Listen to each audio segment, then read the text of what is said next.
After taking a brief aside to check in with Ludo, we take another brief aside to check in with Moon. In the Ghost of Butterfly Castle, I think one of the more set-up-y episodes of the season, but still a pretty solid one. Moon is still working to try to make the other yurt people, as they've come to be called at this point, more self-sufficient, yet she's still having to kind of micromanage their day-to-day scheduling. So, she figures if she can return to the castle and get one of her old day planners, they can use it to plan things out for themselves. So she goes on a quest back to the castle and keeps hearing as she goes how not only are things really shitty, pardon my French, throughout the entire kingdom right now because of choices that Eclipse has been making, getting her entirely up to speed for the first time really regarding exactly what the effects of Eclipse's rule have been.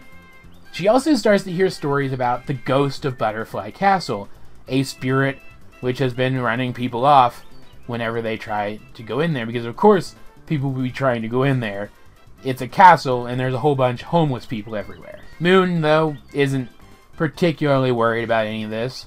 She continues on to the castle, finds a bunch of the tapestries which had been ruined, I guess in the fight against Meteora, all stitched back together, and then is confronted by the ghost, who turns out to be that Mina chick from several seasons ago. Like, I think we saw her more recently than that in a flashback or something, but we were introduced to her several seasons ago, and she, it turns out, is the one who not only grew the yada yada berries that were used to try to assassinate Eclipsa, but she's the one who sent them in the first place. She's the one who made the attempt against Eclipsa's life in the first place. It's also all but confirmed here that Mina is the result of some sort of weird human super soldier program or something, which I think was kind of implied when we first met her, but I mean, the show wasn't nearly as serious back then, so any implications as such wouldn't have really had the impact then that they have now. And despite the fact that Moon tries to convince Mina that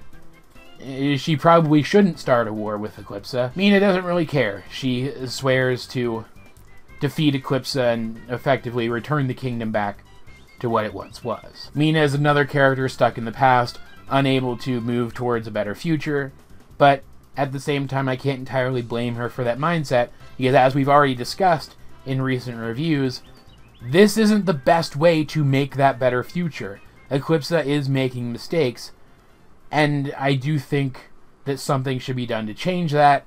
What Mina wants to do using violence to do so, I don't think is the right option. Though, this does further support my theory that it's going to be the humans who are actually the final threat of the season. I think that Mina is going to go off and whip them up into a bit of frenzy and build an army, for lack of a more eloquent way of saying so. What's interesting, though, is that after having heard all of the crappy stuff that Eclipse has been doing, all the people that she's been neglecting, Moon, by the end, decides that she's going to let Eclipsa deal with Mina herself. Not even going to warn her, which I don't entirely agree with, but I definitely see where Moon's coming from.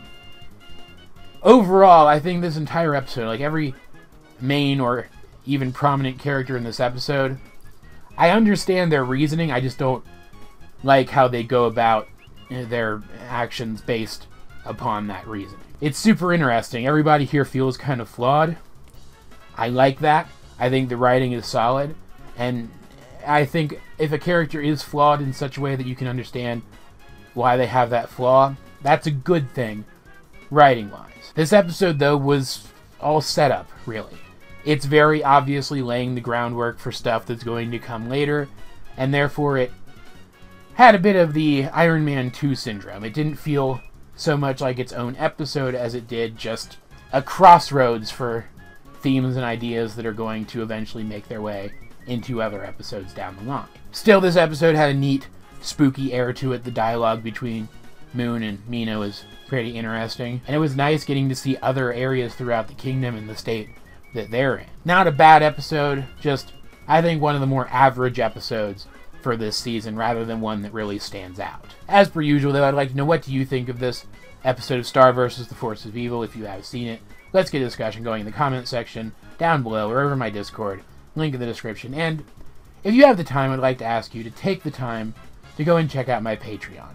I'm effectively taking requests right now. Pledge any amount of money, and you can make a request for a show, an episode of a show, a book, whatever you think I might be able to review well, and I will do my best to review it at some point. If you like the kind of content I create and you want to become part of the process of creating it, please consider becoming one of my patrons. You can find the link to that down in the description as well.